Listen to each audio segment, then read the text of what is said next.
Hello guys, জুম্মা মোবারক। সবাই কেমন আছেন? আশা করি সবাই খুব ভালো আছেন। এই তো আলহামদুলিল্লাহ আমরা অনেক অনেক ভালো আছি। ওয়েলকাম জানাচ্ছি নতুন আরেকটি ভিডিও দেখার জন্য। আজকে শুক্রবার, তো সকালবেলা উঠতে একটু লেট করেছি আজকে, যেহেতু শুক্রবার দিন রাপ্তার স্কুল নাই। তো রাপ্তা ঘুমাচ্ছিল, এখন প্রায় 15টার মতো বাজে। রাপ্তা ঘুম থেকে উঠলো, আর এদিকে আমি রান্না করে নিলাম। আর প্রচণ্ড গরম, তার মধ্যে কারেন্ট চলে গেছে। কারেন্ট চলে গেলে এই রকম অবস্থায় কী যে হয় তা বলার অপেক্ষা রাখে না। তো এই গরমের মধ্যেও রান্না শেষ করলাম। রান্না শেষ করে শেষ পর্যন্ত ভাবলাম যে যেহেতু কারেন্ট নাই, ডাইনিংয়ে বসে খাওয়া যাবে না, তো সেই জন্য একদম মেঝেতে নিয়ে আসছি সব কিছু। আর মেঝেতে বসেই আজকে খাবো। মেঝেতে বসে খাওয়ার মজাই আলাদা। তো অন্যান্য দিন এক এক সময় বেডে খাই, আবার কোনো সময় যে ডাইনিংয়ে খাই, এক এক সময় এক একভাবে খাওয়া হয়। তো আজকে আমরা মেঝেতে বসে খাবো, আর মেঝেতে বসে খাওয়ার আমেজটাই আলাদা। বাড়ির কথা খুব মনে পড়ে যাচ্ছে, গ্রামের বাড়ির কথা, যে গ্রামের বাড়িতে মেঝেতে বসেই সবাই খাইতাম, বিশেষ করে যখন আমি খুব ছোট ছিলাম।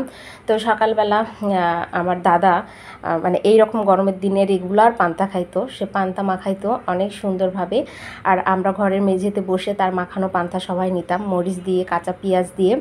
সে কী যে মজা তার হাতে মাখানো পান্তা। আর আমার দাদা বা আমার ফ্যামিলি কৃষক ফ্যামিলি আর কি, মানে আমার দাদা কৃষক ছিলেন এক কথায়, জমা জমি চাষবাস করতেন। তো আমার বাবা এটা করেনি। আমার বাবা একজন পল্লী চিকিৎসক ছিলেন। এর আগে আমি কখনো বলিনি কোনো ভিডিওতে, আজকে বলে দিলাম। আর সেই সময় যে আনন্দ, আর দেখা যায় তো মানে সকালবেলা আলু ভর্তা, পান্তা, বা রাতের সিম ভাজি থাকতো যখন শীতের শেষের দিকে, মানে ফাল্গুন মাস পড়ে। তো সেই সময় দেখা যায় তো সিম ভাজি দিয়ে পান্তা খেতে খুব মজা লাগতো। যে স্বাদটা আমি এখন আর কোথাও পাই না, যে ওই রকম গাছ থেকে পেড়ে নিয়ে আসে সিম ভাজি করে রাখা হয় রাত্রে, সেইটা দিয়ে সকালবেলা পান্তা খাওয়া, এটার আমেজটাই অন্যরকম ছিল। আবার শীতের দিনে আরেকটা জিনিস আমার দাদি করতো, সেটা আমার এখনও মুখে লেগে আছে সেই স্বাদটা, সেটা আমি কখনোই ভুলবো না। তো আমাদের বাড়ির সামনে রসুন লাগানো হতো।